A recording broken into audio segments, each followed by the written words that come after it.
Thank you very much, and congratulations to everyone that's organized this incredibly impressive international call when we can come together globally to fight against racism. And if one thing COVID has taught us is that it is possible to communicate with each other very easily across the world by this means. And so when the COVID crisis is over, let's make sure we carry on this form of communication. International meetings, international rallies, when we have big screens up at all our rallies so that we can have the voices from people all over the world at all of our events. Because it's that sense of unity that will defeat racism, that begins to understand those that are using racism and the horrible way in which much of our media seek to report this. I've been so impressed by so many of the speakers that I've heard on this call today. My great friend Dawn Butler, MP, my neighbor and friend David Rosenberg for his work in the Jewish socialist movement and in all anti-racist struggles all of his life. And of course, our great friends from Greece and other countries. And I want to say congratulations to the anti-fascists in Greece for their huge achievement in defeating Golden Dawn. The first time I came across Golden Dawn was when I was in Greece for one of the elections quite a while ago. And I was in the center of Athens. It was a beautiful, beautiful warm evening. People at the cafes taking coffee, tea, wine, and so on. It was a beautiful evening. And then Golden Dawn turned up, black leather on motorbikes, looking for migrants to abuse and beat up. Fascists on the street, going around trying to identify people that they believed to be their enemy or could exploit in the vile thought process that fascists often have. So thank you to them and well done them, and our solidarity is with you always.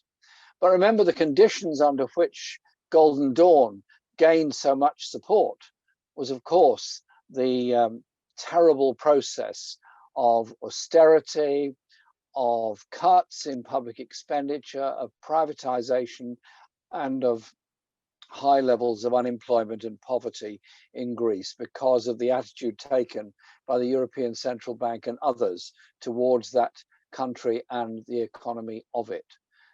The growth of racism and fascism often goes hand in hand with the economics of redistribution of wealth away from the poorest to the richest. And that is exactly what is happening, as Barbara and others have pointed out, and Savi just now, during the corona crisis. And so the corona crisis has thrown up a lot of things. One is inequality around the world. One is the numbers of people from the Black and minority ethnic communities all around the world who've died as a result of the corona crisis. And it's also shown up the inadequacy of health services in almost every country, but in particular those countries that have almost no health service at all. And we should be supporting the demand of the World Health Organization that everybody on the planet has access to healthcare. We're a very long way from achieving that. There's also been the nastiness and ignorance of anti-Chinese racism as soon as the corona crisis was emerging and was announced, and indeed the specific anti-Chinese rhetoric of President Donald Trump on all of this. This is also Black History Month. And Black History Month is, to me, something that's very, very important. This year, more poignant and more important than ever, because we have a government that is now saying our schools should not be teaching the history of colonialism in an anti-colonial way. Now, just think about that for a moment. I want our children in our schools to learn a lot of things. I want them to learn science, I want them to learn mathematics, I want them to learn philosophy, I want them to learn and understand the difference of faiths around the world and the fundamental unity of most faiths around the world. But I also want them to understand the historical process that has so changed and divided this world. So I think it's quite important that we use Black History Month as a way of promoting that understanding of what colonial history did. The way in which the slave trade was developed as an act of colonialism. The colonial settlers in the Caribbean wanted to grow sugar to make a great deal of money out of it. They didn't have any labor to do it, so they enslaved people from West Africa to do it. Millions and millions of people were forced across the Atlantic into the Caribbean, into the Americas, and died in that process, on the journey, or during the enslavement of their lives there. So the history of the slave trade is inextricably linked up with European expansion and European colonialism. I want our children to understand that. I also want our children to understand that the abolition of the slave trade and eventually the abolition of slavery were, yes, acts of the British Parliament, but they weren't done in isolation. They only happened because the sugar companies were so damaged by the slave uprisings that they couldn't make the money they were making before. So Parliament ended the slave trade and then ended slavery, but also paid massive amounts of compensation to slave owners. And many of us are demanding that reparations be made, and well done Glasgow University for at least recognizing that and being prepared to make those reparations. Understanding of history is very, very important, because a misunderstanding of history gives some people a notion of racial superiority. That racial superiority plays out into racism within our society. And so Black Lives Matters is a crucial movement all around the world. And I stress the word movement because that is what it is. And all around the world, when people saw George Floyd being murdered on the streets of his town, with the police apparently believing they had impunity to do this, many people around the world saw their own lives there. They saw the brutality of their police. They saw the discrimination that they suffered. Indigenous people in different countries around the world saw in that their own lives. And so that global movement is so important, and so important that we fully understand it. But where is our media in all this? Where is our media in reporting the issues facing refugees? There are 70 million people on this planet who are refugees, internally displaced, internationally displaced, but refugees. Refugees are people. Refugees are people who want to contribute and who want to survive and want to make their lives. And so the attitude of the media towards people trying to get to the USA from Central America, the attitude of people trying to cross the Mediterranean to get to Lampedusa, or to get from Turkey into Greece in order to get somewhere safe and secure to live, is quite appalling. And that our Home Secretary, Priti Patel, and others should decide the most important thing now is to use the Navy to stop people crossing the English Channel to go to Kent. Well, there has to be safety and safe ways of seeking asylum, and they could and should be there. But the idea that you use the Navy to keep people out, I just ask you this question.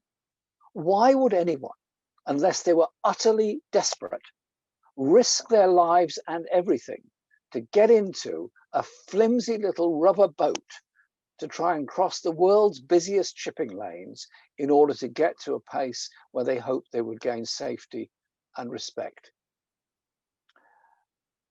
In 100 years' time, we'll be giving out, we won't be around, but others will be giving out literary prizes for the diaries of refugees of today. People that braved everything in order to provide for themselves and their families in the future. But unfortunately, it's not happening now. What's happening now is abuse and denigration of refugees. And there's no bigger group of refugees in the world at the present time, I believe, than the Rohingya refugees from Myanmar, 1 million of them in Bangladesh, driven out by the army, driven out by a very well-equipped army, driven out by a sense of racial superiority between one group and another, inculcated into the behavior of the army. utterly disgraceful. So when we fight back against racism, we're fighting back because we believe in humanity, we believe in people, we believe in supporting people around the world. And it's that sense of anti-racism that actually unites all of us. From time immemorial, bankrupt politicians with bankrupt ideas have worked on behalf of the rich and powerful and been prepared to use any argument to divide people, always to divide people. Divide Christians against Muslims, divide Jews against others, divide Hindus against others, always about division. Understanding of each other's faith is important.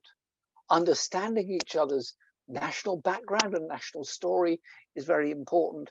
But those universal principles of human rights that unite us, those universal principles about respect for each other and humanity, is something that absolutely unites us. And our call today from people all over the world has shown just how united we are, not just to oppose racism, but to try and bring about a world where we do protect our natural world and the environment, where we do provide healthcare for all to defeat the corona crisis, where we do ensure that the equality that we strive for ourselves is there for all around the world. That means challenging the very richest and very most powerful people that have divided us all for so long. And I'm just so delighted to be on this call this evening, and so grateful to all those people on this call for the bravery that they've stood up against racism, against racist attacks, and my sorrow and sadness to those that have seen their loved ones killed by fascists, killed by racists, or indeed killed by police forces attacking those that seek to demonstrate for a better life. Our solidarity is very, very strong, and it's getting bigger and bigger. We're not going to give way to the racists. We're not going to give way to those that try and divide us. Our unity is what will not just save, but enhance and strengthen this planet for all of us to live on. Thank you very much.